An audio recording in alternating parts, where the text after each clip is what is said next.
What up, Paris? Scoble. You're in Paris, too. Just before we start, did anybody else enjoy the negotiations between Loic and Gary right now? I think BT is killing you on bandwidth prices. I know he said no. But I should make are you paying the full 100% or only what you use? I should make this clear. We're not paying BT. This is just the line and the bandwidth. Oh, it's so not you're coming ripping from them BT. off? I'm ripping them off. No, there is a partnership with BT coordinating everything, and it would cost much more than what I said. Yeah. It's awesome. just for line, just for pipe. That's what I was saying. Thank you, Gary, for saying that. So you yelled at me last year, badly. I still remember because we have even put that into the intro video, the demo video of LeWeb, where we say that, where you say that we're not a community because we don't take any questions. So this year we took more questions, even though it's challenging. Did you guys like the more questions this year? Yes or no? Yeah? Not enough. It's challenging. Maybe you should take the questions away. You know what? Many people like the fact that it's very fast-paced and 20 minutes, even 5 minutes, really fast. Like it doesn't. That's how I like it. You know, it doesn't. If it gets boring, at least it's only 20 minutes. Yeah. And so it's super fast. And then if you take questions, it's really challenging. But anyway, we have only questions for you. I should just shut up and give me an update first. Yeah, how are you doing? Maybe I'm doing tremendous, thank you. I mean, well, I'm not doing that tremendous. I don't know how many of you follow American football, but I am easily one of the biggest New York Jets fans in the world. That is actually why I'm even here or what I do for a living. My goal is to buy the New York Jets. And the New York Jets, how do I say this properly, got their faces punched in pretty bad on Monday night. We lost 45-3 to the New England Patriots, so it was kind of nice. Fuck that guy. I'm watching you. I'm trying to make you out. I can see you. Anyway, so I was happy to get out of America so I didn't have to deal with the bullshit. But so I'm a little bit upset about that, but things are good. I have an amazing 18-month-old daughter named Misha, who is my heart and soul, so that's good. Family's awesome. And business-wise, things are going extremely well. I started a company last year with my brother, AJ. Vaynermedia? Vaynermedia. We're doing extremely well. We're doing strategy and community management for a lot of brands like PepsiCo Full and service. Campbell's. Full service. You know, really trying, you know, it's funny. I'm almost in a place where I'm a mix between the last two people that were on stage. Jeremiah talking a lot about corporate, Howard talking a lot about entrepreneur. I've pretty much got the entrepreneur sensibility down. You know, I've been selling. You know, my first business when I was 5 years old was I went to people's yards, ripped out their flowers, ringed their doorbell, and tried to sell it back to them. So I have entrepreneur, thank you. Best business, low overhead, you didn't sit on inventory very long, tremendous profit margin. So I highly recommend it. But, you know, so I knew that. You know, I built a small family liquor store to a $60 million a year business. I understand the entrepreneur play. I've done it very much as a personal brand, using the tools that we all talk about. You know, personal brand is really has a bad reputation. In Europe, you don't say you're building a personal brand. Yeah, no, I understand. And it doesn't have the greatest reputation in the US either. I mean, you know, there's no denying that Oprah is a personal brand. You want to say it's not, or you do, you want to come up with a new term. I mean, for example, I hate the term social media. I loved Web 2.0. I think social media has fucked everything up. I think when big companies look at the word media, they think it's time for them to talk again. So very much like my thesis was last year when we heard that we needed to do more Q&A, it's the same thing of how I look at social media. I think the word media has completely confused the market. In my opinion, this whole social media world, the things we all talk about, the Facebook, the Twitters, the Tumblrs, the Seismics, the YouTubes, whatever it is, it's about listening. To me, the way I look at Twitter and Facebook and all these other platforms is they're the good cop to all the bad cop stuff that we all do. Whether it's buying ads, speaking a whole lot, promoting our shit. The way I really look at a Facebook fan page or a Twitter account for a brand and for myself is that needs to be the place where you're a good cop. That's where you need to be a friend that listens.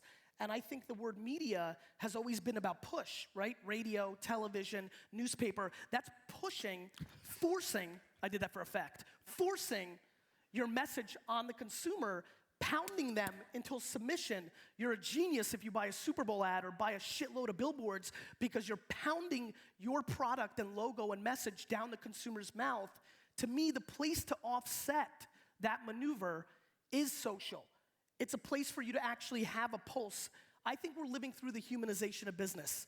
It blows my mind that the people in this room are willing to have communication and relationships with logos, whether it's Nike or Apple or whatever it may be. The fact that you're willing to talk sports to Nike, or the fact that you're willing to talk about hip hop with brisk iced tea, and you mean it in a human element, it's very interesting to me. I kind of look at it similar to the way people treat pets, right? Pets are not human beings, but we have very human-like interaction. I mean, I don't know about you guys, but I know people that treat pets better than they treat human beings. And I think that I think there's something very similar happening with business, and that's kind of what I'm obsessed with right now. Are you going to keep lecturing us or actually take questions? You get to flip the switch? I'm ready. I'm ready. Any questions about anything, let's go. It's fine, I have no problem. No, I just wanted to warm it up a little bit. I know people don't necessarily want to ask questions. You said I want only questions, and you keep talking. You're 100% correct. I apologize, Louis. Well, I am ready for questions. That's what I should have said. So who has a question? I'll take my Mac. So you just, this is your stage. You have two wonderful hostesses here. Well, don't leave. No, but I need my Mac to just get questions from the internet. I see. So you go ahead. Otherwise, I get yelled at over Hurry. as well. So, well, first question in the room, maybe. Okay, here we go. And if you want, you can come and you would help our hostesses because you're far away here if you have a question, or you can just raise your hand. Gary, we've heard of the... What's your name? My name's Jonathan. I'm from Amsterdam. It's good to see you again. How are you? I have a question. And great scarf. Thank you. You're welcome. We've heard of the Tea Party. The Tea Party. Have you any plans to go into politics with the Wine Party? Yeah. Thank you. So, what's funny, Jonathan, is that I truly believe that I was built to be a politician in a lot of ways, right? I have that kind of DNA. My problem is that I was born in Belarus. And in the United States, you can't become president unless you're born in the United States. And for me to play a game where I can't be the ultimate winner makes absolutely no sense. So I don't see myself going into politics for that reason. I don't want to be like, awesome, I could be vice president one day. Fuck that. Brilliant answer. Thank you. Let's go. Raise them. Who's got questions? There we go. Nice. Hello, Gary. I'm Laurent. How are you? Fine, thank you. Sorry I couldn't do that interview before. No, I had to run here fucking a week, I understand. All right. Thank you, Gary. What is your real feeling about the fact that e-commerce website could use social shopping features to make more business? Do you think it's real? Do you experience some real business with social platforms? So help me here. Are you saying, do I think that some of the social add-ons on an e-commerce site? Not the fact that people could act with other customers and that it could be a leverage for e-commerce. Got it. So I have a website called CinderellaWine.com, right? Cinderella, midnight. Anyway, wine.com. I launched the wine at midnight, then we moved it to 9 p.m. Don't worry, I fucked it up. Anyway, in there, consumers communicate with each other. And very much like Groupon and Guilt Group and all these deal-of-the-day phenomenons, we have a site that does that for our wine business. Now, what happens when and unlike every other wine deal-of-the-day site, we have a forum where people talk. And when you open up the case to discussion, they start talking about your competitors, why they're mad at you. It's amazing what happens when you can hide on the internet and not use true identity, right? It's why I'm so bullish on Facebook Connect and real identity, because when you don't have real identity and you're just a username like Wino69, it's amazing what you're willing to say. It's the same reason I believe chat roulette didn't work. Chat roulette didn't work because there was an enormous amount of penis in chat roulette, right? I believe that chat roulette could have won if they would have used Facebook Connect. I have very strong beliefs that if it was really you and your profile, you would keep your pants on. So I think it's very fast. It's one of the reasons I'm down on YouTube, to be honest with you. In general, I think YouTube could be a much better place if there was real identity in the comments, because the comments always get lowest common denominator in a place where you can hide behind a bullshit identity. I think that there's enormous value in real people talking about your competitors. I have no problem when we open. They talk about our competitors all the time. This is not as good a deal as this site right now. Does it hurt maybe that exact deal? Absolutely. But when you become the community, the residual commerce effect is substantial. The problem is that most businesses do not have the thick enough skin, the DNA, to actually go there because it's difficult to watch people insult your products, and what scares people even more, send them to your competitors. My belief is it's valuable though, because once you become the community, much like Woot, right? Woot, which is a site that inspired me very much 5 years ago, I don't know if you guys are familiar, was recently bought by Amazon. They have an open community, and those Wooters look at each other and they come back there daily, not necessarily for the deal. At the end of the day, what I think is very much missing from our space, and if you're right now tweeting or looking at a YouTube video like it seems like everybody's doing, just promise me you'll put your head up for 4/100th of a second, because it's the only thing that I really want to say. I firmly believe that this industry thinks way too much about scaling. Everything's always like, how do you scale? How do you scale? I got asked right before I got on stage right now, Gary, how do you respond to everything? I think we are grossly underestimating the human aspects of digital business. I really think that when you start layering human elements on top of, I think I'm more scalable than ever. You know, how do I do it? I fucking try.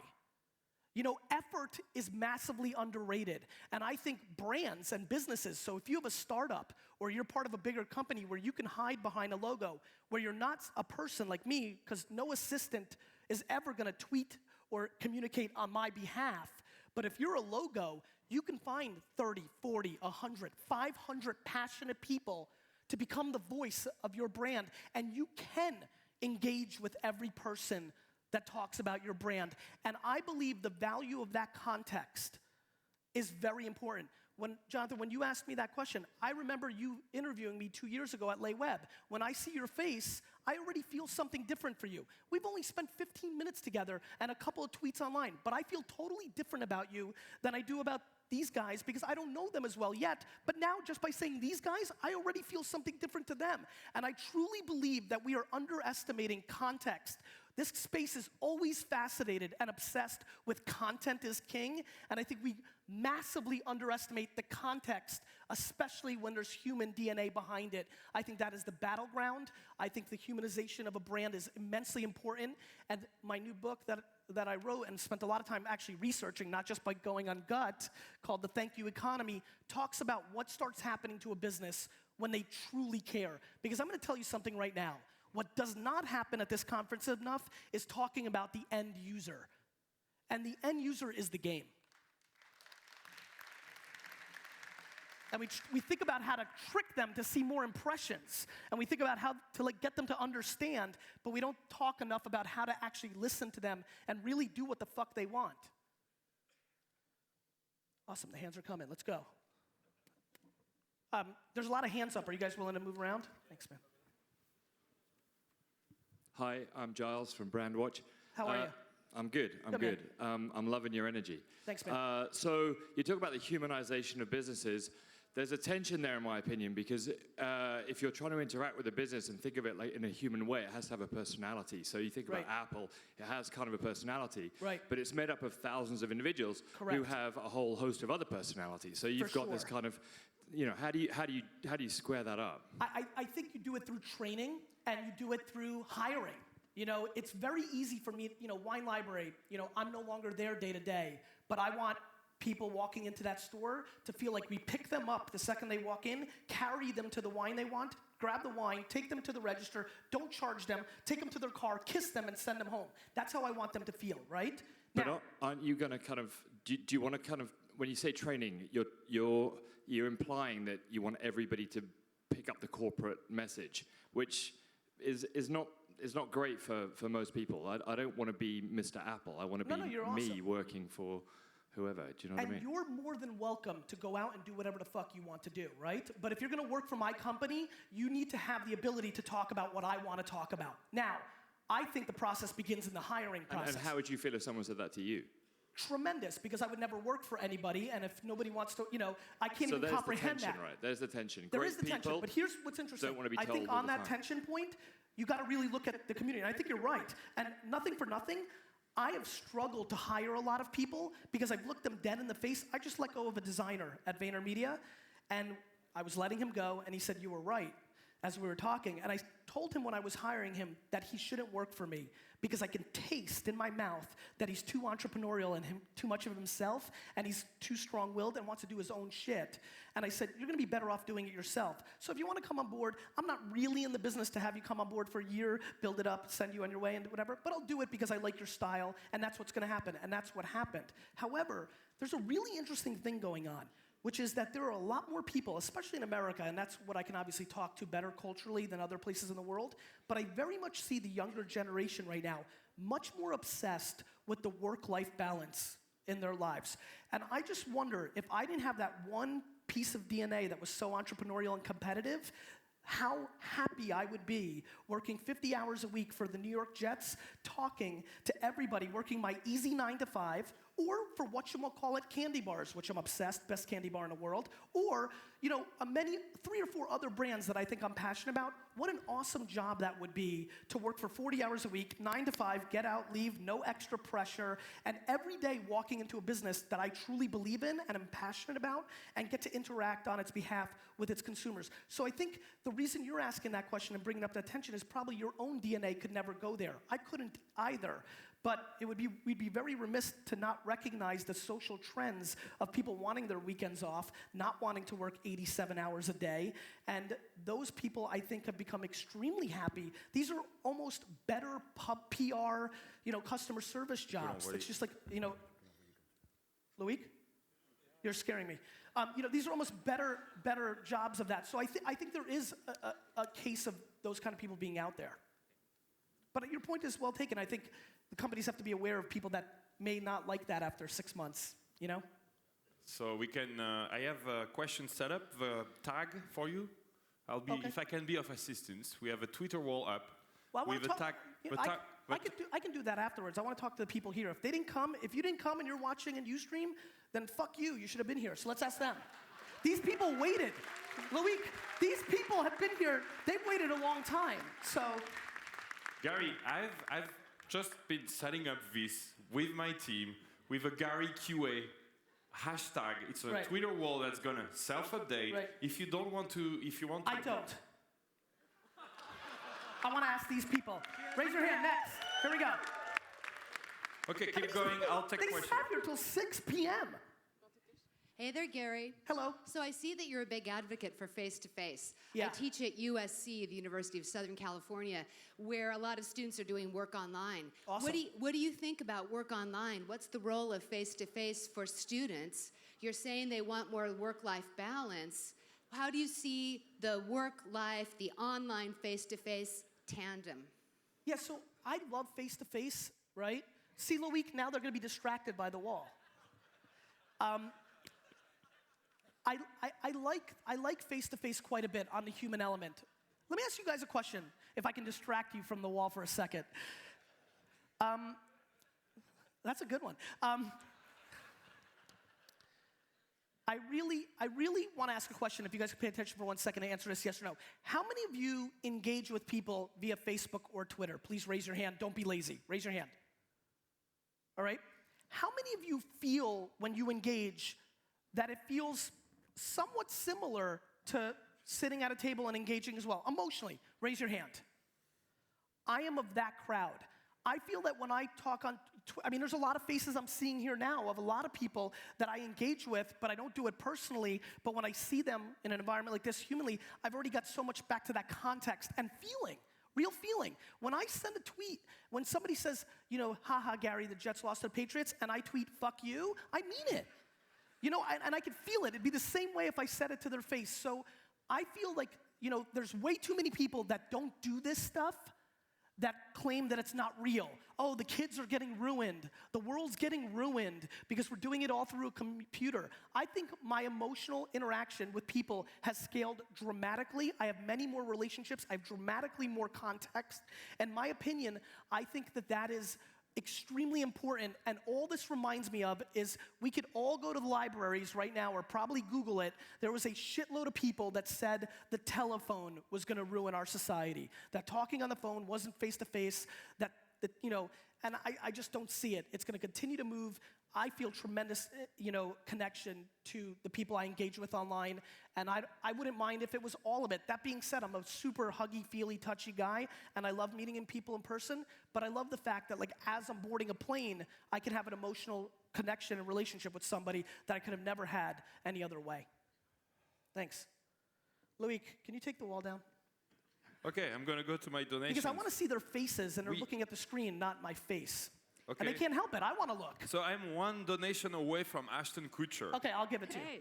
Hey, I'm here. One more. How much? $10. Louis, Give me 10 bucks. how much are we at right now?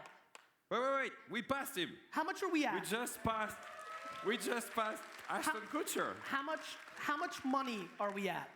Oh, that's easy. Let me just check that. We have raised. It was not about the highest number, but it's about the. Let me see here. $3,000. $90. $3,000. Okay. $3,090. But this is from 400 members, right? And it's. So Loic. Yeah. I will double the number right now. Okay, go ahead. So just that you know, this is on causes. But Scoble's going to pay for it. Yeah. So this is on causes.com/LeWeb, Yeah, no, I and know this what it is is. going to the Benioff Hospital for children in San Francisco. I've been following. I'm in. All right, let's move on. Hi, Gary. I'm Karin Schmogler from Austria, and my question to you is, because you mentioned work-life balance, so should companies tweet on the weekend? Should they Facebook on the weekends? Absolutely. All of them? What about work-life balance? Work-life balance is up to every individual, but a business should be listening 24/7. If a customer has a problem, or more importantly, and I think we spend way too much time worrying about the problems, how about the customers that are giving you love? How about when a customer says, I had an amazing time at your restaurant in Austria on Saturday night, it was amazing. I think that thanking people for thanking you is immensely important, and so I think that there's a lot of employees a lot of human beings out there who are not fortunate enough to have work-life balance, who are in circumstances where they need to put food on the table and aren't worried about buying fucking gadgets. They're worried about putting clothes on their children, who would be thrilled to work on a weekend, something that lightweight, maybe even in their own home because they can handle it. And so I think there's a lot of people out there that are willing to do that job to make extra money, or maybe because they truly just love to do it. I would say 24/7 is important. I do. I think the speed of response changes the dynamic of the context. If I said, had a great TV show, Glee, it was an awesome episode today, and 2 weeks later they're like, thanks, it'd feel weird. I don't know. It loses some of its momentum. Hello? Hi, Gary. What's your name? Ryan, my name is Ryan. Ryan? Yeah. How are you? I'm good. How are you? Awesome. Good. Sweet. I just wanted to. I got to cut up. My question has a couple of parts. First question is, what position did you play in high school football? Because you had to play high school football. I played cornerback until everybody realized I was dramatically too small and too slow to be successful. Somewhere around 14, I realized I was much more likely to buy a football team than to play for one. Got it. Okay. No, it's good. I just had the imagination that you might be like a linebacker or something. Just too small, man. Got it. DNA. All right. You got to execute against it. All right, good. Now, so my real question is, so you've been working with brands now with your media company. Are you kind of sorry that you've done that? Are you No. feeling? What's the state of the So client work sucks, right? I mean, client work is like having somebody take a knife and stick it in your face, right? It's not interesting. It's a good overheard. I got to remember that one. But I knew what. I think way too many people do things without knowing why. I think too many people. Oh, virtual currency's cool. Let me start a virtual currency business. Or, oh, mobile's big. I need to make an app. Or, wow. They follow trends. Oh, deal of the day. If Groupon passes on $6 billion, I'll make a niche one and I'll make $1 million.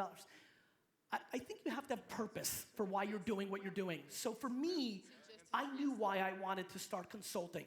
I felt that I had a tremendous sensibility for tech, startup, entrepreneurship, and I didn't really understand corporate. See, I'm not very good at reading and learning. I'm only good at doing it. I need to taste it. It's like wine. You can read about wine, but until you taste 60 different wines a day, you don't really know it, right? So I needed to taste it. I knew what was wrong with corporate. I wanted to understand how they justified it.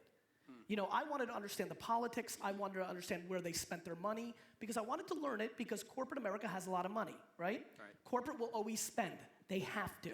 So for me, I wanted to understand it and I wanted to reverse engineer a product, something more scalable, eventually to them. And that's what I'm doing. You know, I've spent 2 years.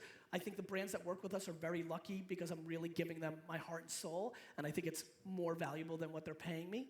But I feel good about it because I'm getting what I want, which is I understand 2 years later, corporate, so much more than I ever could have in any other way, and I know what to do with it. And knowledge is power, and for me, the only way I can really grasp knowledge is living it. It wasn't fun. I had a lot of very smart friends email me and say, what are you doing? This is stupid. Like, that seems like such a massive step backwards.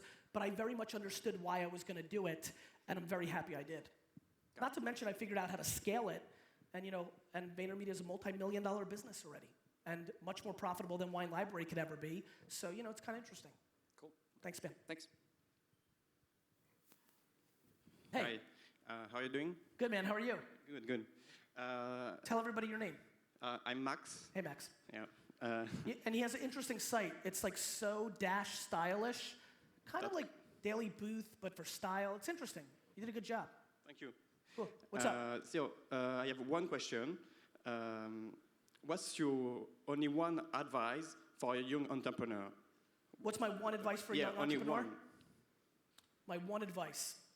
I mean, my biggest advice for an entrepreneur is if you're truly an entrepreneur, if you're not a wannabe entrepreneur, did you sell something before you were 12 years old?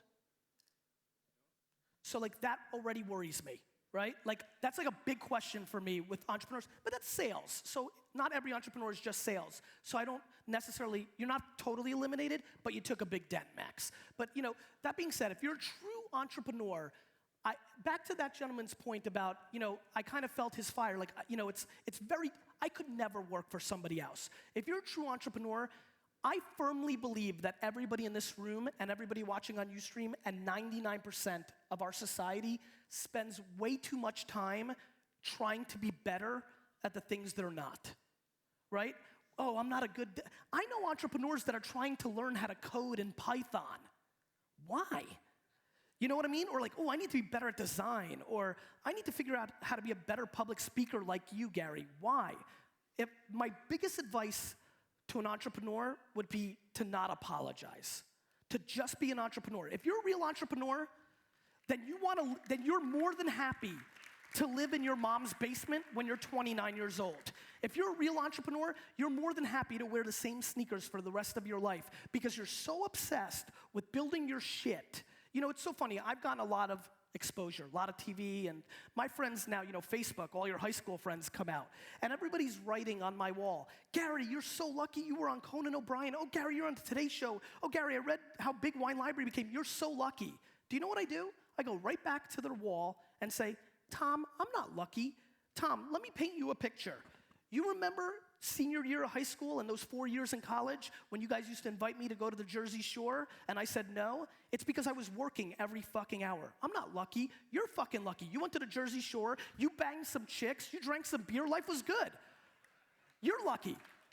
You know, so I would tell you that if you're a real entrepreneur, if you're sitting right now and you're a real entrepreneur, never apologize. Not to your parents, not to society. Execute on who you are. I probably do 99% of the world's deeds poorly. There's about 4 to 6 things I do well, and all I ever do is really focus on that. LeBron didn't try to figure out how to do something different.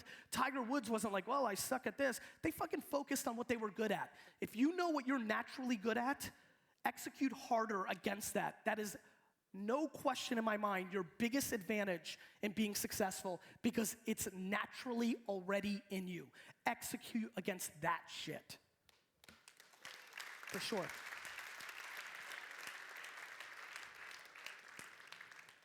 Who else? Hey. Hey, how are you? Is it working? Okay. You were the guy sitting right there. Yeah. How are you? Fine, and you? I'm Alessio. I'm a journalist and blogger from Italy. I have 3 short questions. Sure. First question. Should every company on the world, and when I say every, I mean every company in the world, engage with social network? And what is the best case of a social network engaging you saw, and what is the worst? Yeah, so, I mean, listen, nothing is always all in or all out, right? All the good shit happens in the middle. Gray is the best color in this world, you know, not black or white. Do I think so? I think it's the biggest opportunity brands have ever had. For the first time ever, brands don't have to rely on gatekeepers to tell their story. No longer are the Financial Times or the BBC or CNN or Wall Street Journal completely in control of the story that the world is consuming. I think it's an enormous opportunity. I said on GaryVaynerchuk.com the other day, social media is not a necessity, but it's one of the greatest opportunities of all times. So I think yes, but if somebody doesn't want to, or maybe their brand is to be secretive or some restriction, I understand. I just can't wrap my head around why you wouldn't want to engage with the people that actually buy your shit. You know, mainly because you probably don't believe in the shit you're selling. You know, is usually the answer. The best execution of social, I think, is yet to come. I don't think any business has been really built on the foundation of really giving and then learning how to monetize.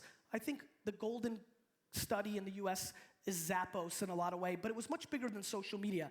Their culture was built on customer service, and I believe that's what social really is at the end of the day, a real opportunity to create, you know, context and relationship. So I think Zappos has done a nice job with it.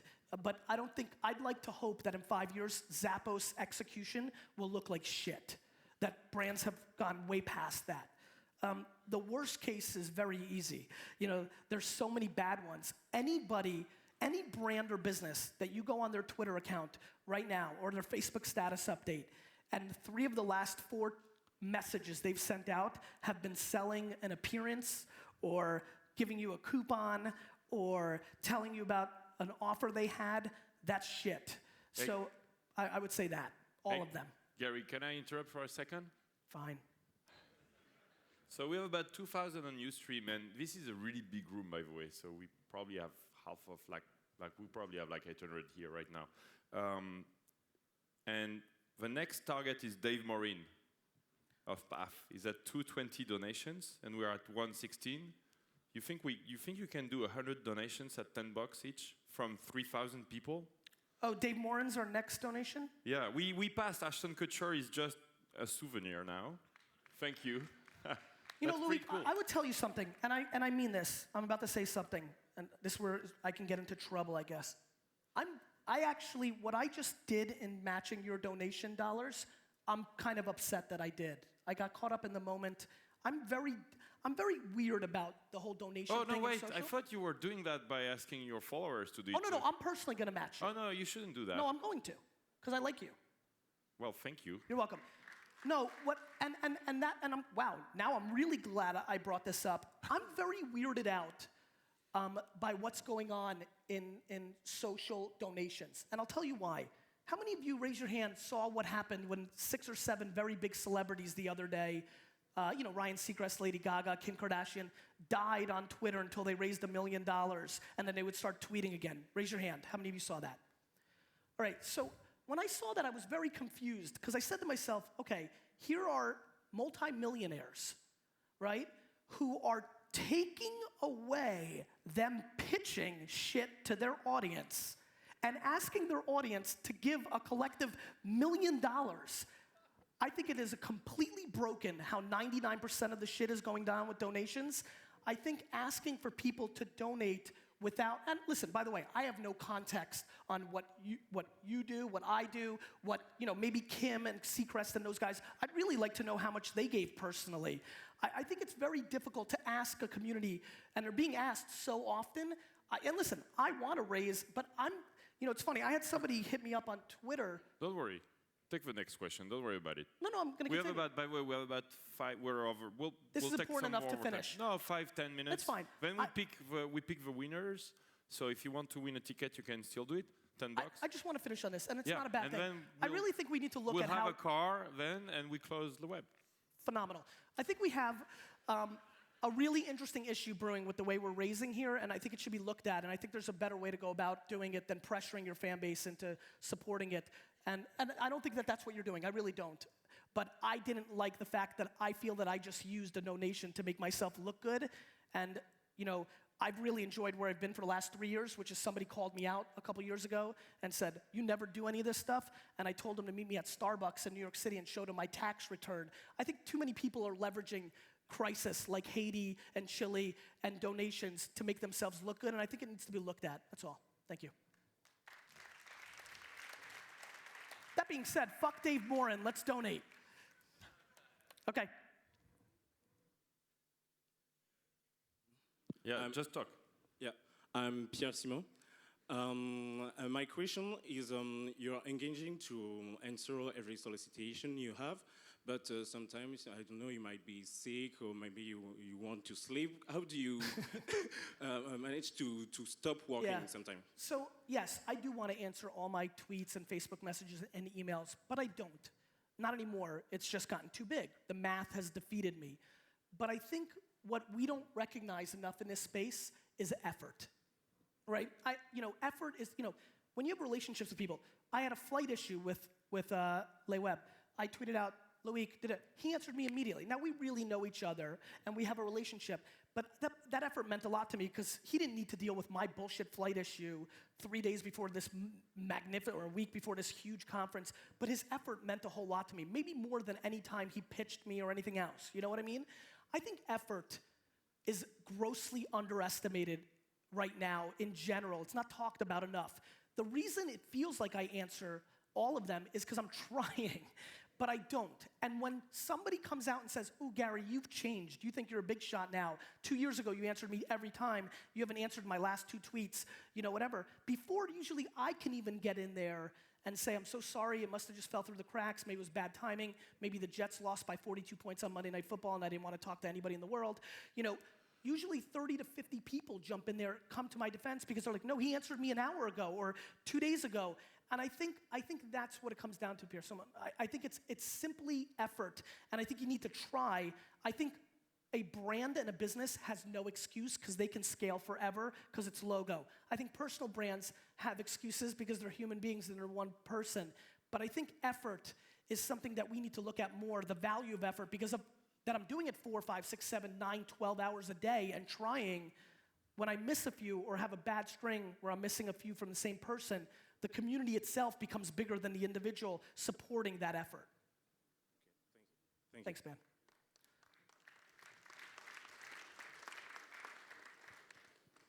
Hi, Gary. How are you? I'm well. What's your name? My name is Ayelet. Ayelet. Ayelet with a T. Ayelet. Yes. With a T. Awesome. Israeli. How are you? Good. You don't know Ayelet? Of course I do. Oh, okay. Blonde 2-0. Yep. How are you? I'm very well. I have a new media PR agency, and every time I meet with a potential new client, they always ask me, how do you measure the ROI of social media? Mm-hmm. So I would like to hear your response to that. Yeah, so that was the beginning thesis of how I wanted to write the new book, The Thank You Economy, because I know the problem. Everybody asks that. Here's the problem. The ROI in social media is patience, right? You have to have that DNA to be able to understand the ROI of social media. The problem with businesses as a creature is they don't have it, right? So you've got a fundamental flaw. The way I've answered that question lately has been this. Somebody will look at me pretty aggressively and say, what's the ROI of social media? I respond by saying, what's the ROI of your mother, right? So I think anytime you're ever asked what the ROI of social media is, I'd like to debate the ROI of your mom. I'm trying to dissect the ROI of my relationship with my mom. My mom is so obnoxiously responsible for everything I have, it's inconceivable, right? First, she gave birth to me. That was a very substantial first start, right? Second, she's the biggest influence in my life. I not only share DNA with her, I spent every moment of my life from the day I was born till 18 with her because my dad worked his face off even when we came to America and had no money so that my mom could be home with us. She's the greatest mother of all time, period, end of story, no debate. You can tie me with your mom, but you can't beat me. She's that unbelievable, right? So her clout score is 1 billion, right? But what's the ROI of that? Really everything, right? And I think it's a silly question because the word media fucked it up. It did, because they understand how to measure the ROI. Now that being said, I think it's coming.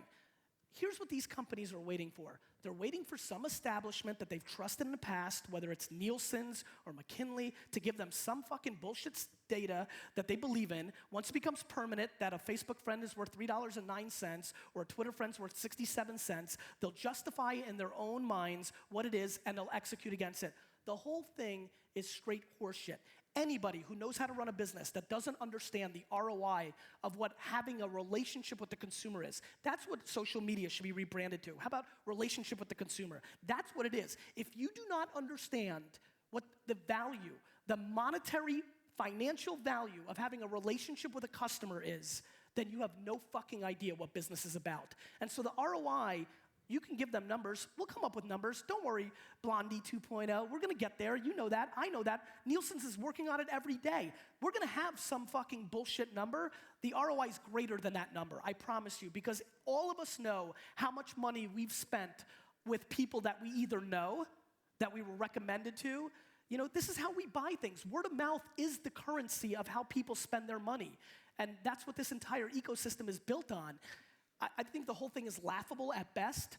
Anybody who asks it and means it because they want to stick a hole in it, I think is a losing player who's, you know, probably a classically trained, solid student that has no feel for markets.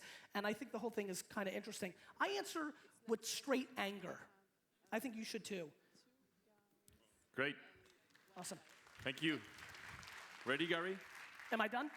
You want the last one, or I would love the last one. Okay. He's got a helmet on. Very, very last one. Then we have Matthew Tenbaum of Renault, who invented the Twizy. It's a little car, which is awesome.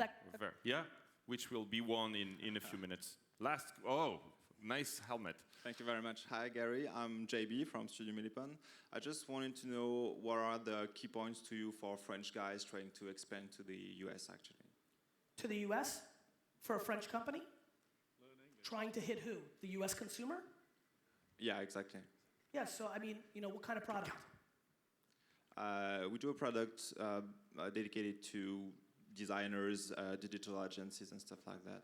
Yeah, I mean, the only way to do it is the way to do it whether you're in France or in the US, which is to go directly at the people who are the buyers, right? CrushIT.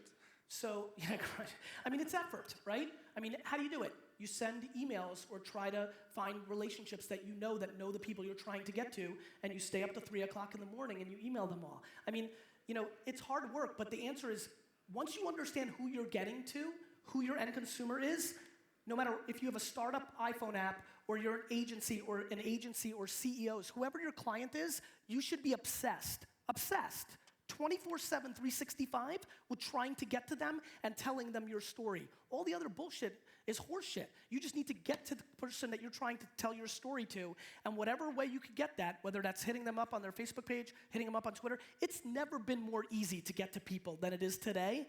So there should be no excuse not being able to communicate. Now your product has to be good, and I think that's the thing that most people should pay attention to. I'm gonna leave with this.